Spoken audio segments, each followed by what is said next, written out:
What's going on, everybody? My name is Blueberry and welcome to another episode of Blue Gaming. Today's topic is going to be GTA 6. This is going to be one of the biggest games of all time. GTA 5 did better than any game has ever done, and GTA 6 is going to be a successor, and it's going to be incredible. There's so many theories that are running around about GTA 6, but I really want to talk about the history of Grand Theft Auto. I want to talk about why I love Grand Theft Auto as a game, and we're going to talk about GTA 6. So let's get into the video.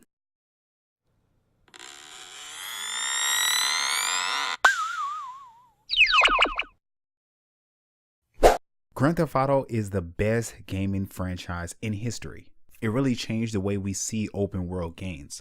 Honestly, the game is constantly evolving, especially with their online aspect that was very small at first and now is incredibly huge. It's so phenomenal that they've done that. Their way of giving us DLC updates and not making us pay for any of them. Beautiful, especially from a business standpoint. It's absolutely beautiful. Pretty much outselling any game franchise, any form of entertainment. Who would have known that Grand Theft Auto would go this far? Before we get into everything, let's take a quick trip down memory lane. Grand Theft Auto 1 and 2 was Grand Theft Auto London. It was released in 1999 and I never really got a chance to play it. It was for the PC. One of my best friends at the time, he played it and he used to tell me about it and how cool it was. But it was nothing until Grand Theft Auto 3 finally came out. Grand Theft Auto 3 came out in 2001. It sold over 2 million units by February 2002. It's kind of like the Elder Scrolls series. If you played the first or second one, they weren't that great.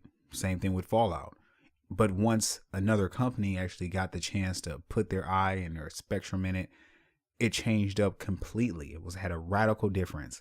It was for the better. Same thing with Grand Theft Auto. When Grand Theft Auto 3 came out and was actually from top down to actually third person mode, changed everything. Being able to run through Liberty City or New York and actually get to explore and do crazy stuff where you're stealing cars and all bad stuff, but still revolutionary for the time. You know, it influenced so many games that are out there now. And I never really got to finish the game because honestly what we would do is pass the controller when somebody dies and then we would move on to the next one. We were just pretty much jacking cars, blowing stuff up, just running around this huge open world. Grand Theft Auto 3 was awesome for that. Grand Theft Auto Vice City came out in 2002. Within 24 hours of its release, Grand Theft Auto Vice City sold over 500,000 copies. The Miami feel of Vice City was beautiful, taking that feeling of being Scarface. It was a beautiful game and it gave a feeling like none of the other games. Big upgrade from Grand Theft Auto 3, of course, you know, especially the iconic nightclub or the buildings that we had to go to really set itself apart from the other Grand Theft Autos. Also, the mall was really cool. The airport, running around doing crazy stuff there. The movies, Demolition Derby, pretty much everything the Miami feel, just how the beach felt was really awesome. Robbing stores was first introduced in Grand Theft Auto Vice City. You could just go up to somebody, aim at them for a long time, and then money will come out. It actually took me a long time to notice this. One of my friends told me about this, and I tried it, and I was like, oh, but that was something he introduced me to. Becoming a pizza boy and being able to throw the pieces around was really fun. The tool shop, being separated from the gun shop. I honestly hated that stupid construction working mission where you had to play with the dodo bird and you had to pick up the dynamite and drop them off around the construction site. I hated that mission. It took me so long and I was so sad. I don't know if I was like done with video games at that point when I couldn't beat that level because I wanted to beat the game so bad and I just couldn't beat that level. It took me so long. But once I did finally beat that level after months of trying, every time I played it after that, I was good.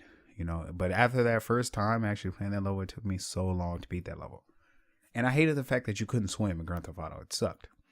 First off, shout out to my manager. He's like one of the coolest managers that you could ever have. He was telling me about Grand Theft Auto Vice City and how much he used to play it back in the day when it was out.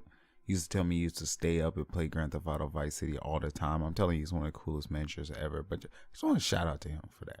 Grand Theft Auto San Andreas came out in 2004 and is actually still one of the best games of all time. In 2005, the game sold over 12 million copies, and that's amazing.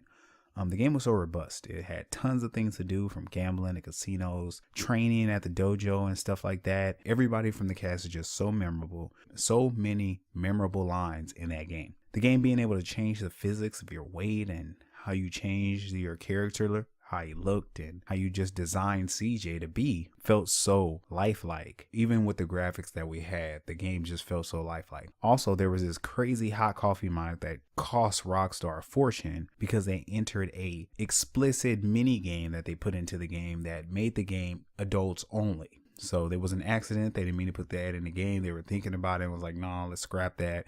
But they actually left it in the coding. So there was a cheat code that unlocked that. Grand Theft Auto Liberty City Stories came out in 2005 and it sold over 1 million copies for the PSP and for the PlayStation 2. It was the first GTA PSP game and I remember it like it was yesterday. Being able to play that game in multiplayer, especially taking it where I wanted to go to school. I could play Grand Theft Auto on the way home on the bus. It was fantastic. And it was great seeing Liberty City in such a small mobile device. Changing clothes was still there.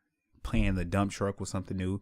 Doing the pizza missions, riding trains and riding ships was so awesome. Couldn't believe that this was in a mobile device. It blew me away. Then Grand Theft Auto Vice City Stories came out in 2006. The character he was kind of a punk, but he died at the beginning of Grand Theft Auto Vice City. He was like immediately as soon as you start Vice City, you see him and he looks completely different and he actually dies. And Lance looks kind of the same. He looks a little older, but I mean, your brother looks way different. You know, he was in the military and he came back, looked completely different. It sold almost 5 million copies between March 2008. My friend used to hate this character. I mean, he used to hate him. I really liked just because of the aspect of being able to play on a mobile version. The missions were fun, taking over buildings, making it into your company, whether you wanted to sell this or sell that. Helicopters, being able to be on the portable device was interesting, and being able to finally swim in Vice City, because even though we were returning to Vice City, it was the first time we got to swim in Vice City. So that was really cool. Grand Theft Auto San Andreas Stories, I was waiting for it for so long. I thought it was coming. Just like Oblivion, they were supposed to be coming out with a PSP game. I was waiting so long for this game to come out and it never came out. And I was like, what's going on? So after a while, they said it was finally canceled. And I know pretty much everybody was waiting for it. But when it got canceled, it was just so devastating. Grand Theft Auto Chinatown Wars was released in 2009, and it was just brought back what we felt in the first original Grand Theft Autos, the London versions. It was just an over-the-top view. There was a lot of controversy of the game because there was a drug dealing minigame in there that was included where you could sell heroin and ecstasy and stuff like that. So there was controversy, especially since this game was for the Game Boy and for the DS. So it was really the only Grand Theft Auto that came out for those consoles, but it still had a lot of controversy. And I like how they use the touchscreen for that, you know, like pumping up gas and doing other stuff like that. And having that narcotics ring was pretty crazy for a Grand Theft Auto game. GTA 4 was released in 2018. The strategy guide sucked. It didn't have no game. It didn't have no guns. It didn't have anything about the game. And that sucked. The strategy guide, I spent like $40 and that guide just was horrible compared to the Grand Theft Auto San Andreas strategy guide. Do people still use strategy guides? That's a question I want to ask. The first 48 hours, it sold over 3.7 million copies. Pretty much the game was amazing. It was updated graphics. The physics were different. The way Nico moved around and everything. Playing with Nico Bellic was so cool. It was different. It was a different standpoint. We haven't seen anything like that. They changed a lot of things in Grand Theft Auto. You know, the wanted meter, being able to cool down instead of just like being gone. The cover system was introduced where you can get in behind cover. It wasn't perfected, but it was introduced. It had its own internet, a full internet service. It had cab rides where you could sit in the back of the cab. You could just sit back and relax and you had to drive where you wanted to go. Making your own choices. Like there was actual missions where you can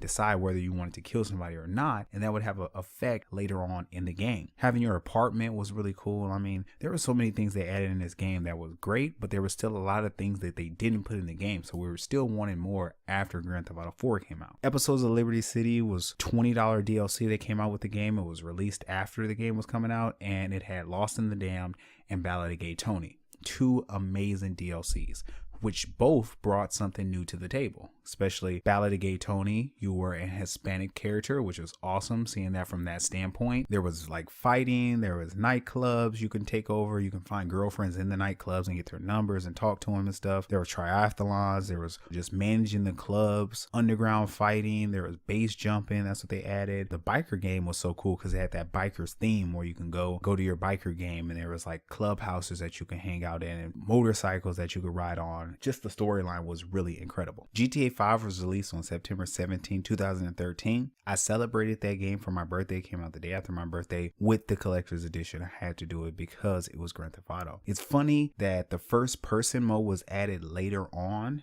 and wasn't in the 360 version. So that's actually the reason I got a PlayStation 4 in the first place. When I saw that there was a first person mode in GTA, I bought a PlayStation 4 with GTA in it. It was actually the biggest piece of entertainment ever sold. Sold over 1 million copies and made 15 billion in revenues. Incredible.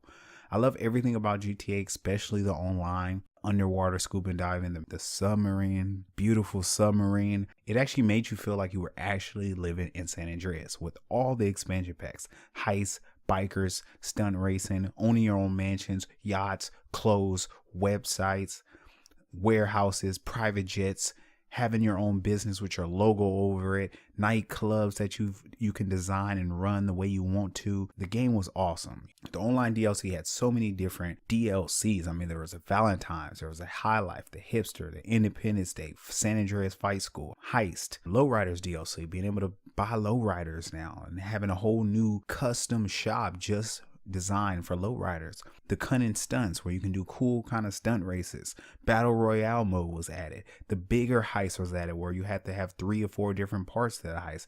Then having those nightclubs added, just incredible. I mean, they've done so much for it and they're still going to be doing stuff. Every holiday we get something cool. GTA Online is constantly expanding. You feel like you actually live in that world, especially when you come out your apartment and you look around and you're just like, I'm back. But forget all that stuff, let's get into the juiciest rumors we've heard from GTA 6. The game is confirmed to be in production, so they are working on GTA 6 as we speak. Of course, it's going to take a long time, so we do have to calm down and just wait. We have to know that this is a game that is going to take a long time to make. They've done so good with their last game. They don't want to mess up with this one. The code name for the game is Project Americas, so this would be more accepting of the fact that the game will be across different locations, maybe across America.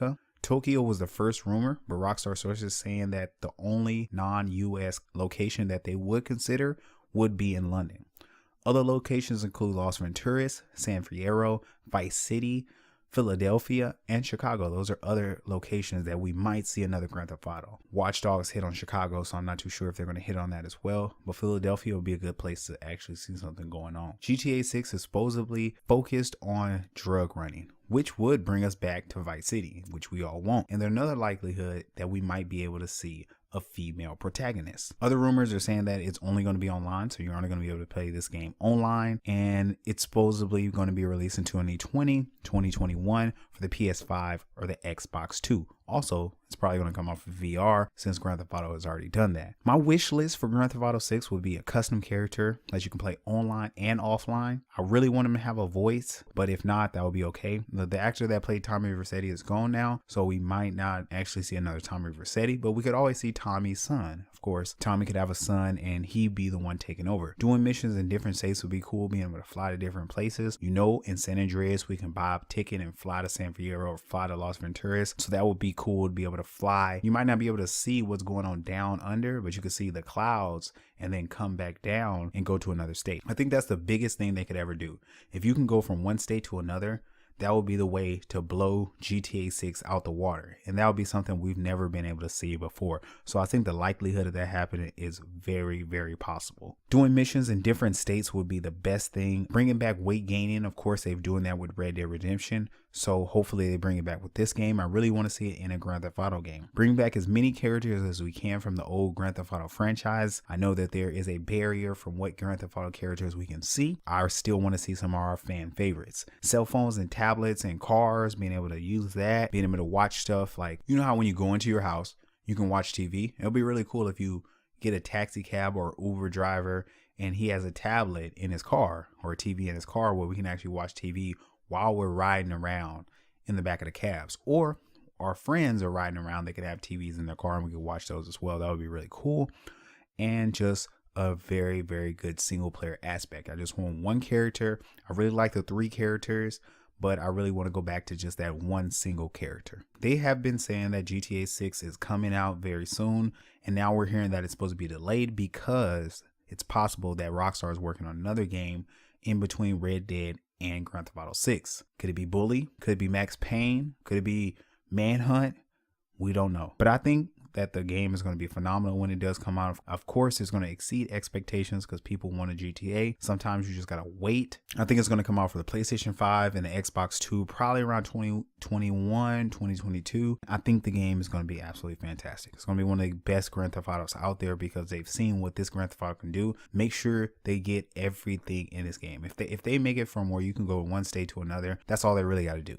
To be honest with you, I've never seen that in a video game before, where it was just open world where you could choose what state you want to be in. That would be incredible. So I hope that they do that. I hope they can find some way to do that, even if it's just like a couple of different states we're going between. There was rumors in Grand Theft Auto Online that they were going to try to add that where we can go to Liberty City. That was actually canceled. So I think what they were doing is putting that in Grand Theft Auto 6. But I hope y'all enjoyed the video today. I hope y'all enjoyed watching. I really appreciate everybody watching. Subscribe to the Blueberry Squad if you're not already. Shout out to my boy Dragon Dust, of course, because he always shows support. Shout out to my boy Naldo. That's our Fortnite specialist, so check him out. Shout out to Delicious. She actually provided the research for this video, and I want to thank her for that as well. Thank you everybody that's watching, the members of the Blueberry Squad, and if you're not already, go and join. My name is Blueberry. Let me tell you about this situation. I've been feeling so unappreciated. Everything I do, it ain't enough. I'd have been lied to, I'd have fell in love. You can't trust me and I can feel it, baby. I've been feeling so unappreciated. Everything I do, it ain't enough. I'd have been lied to, I'd have fell in love.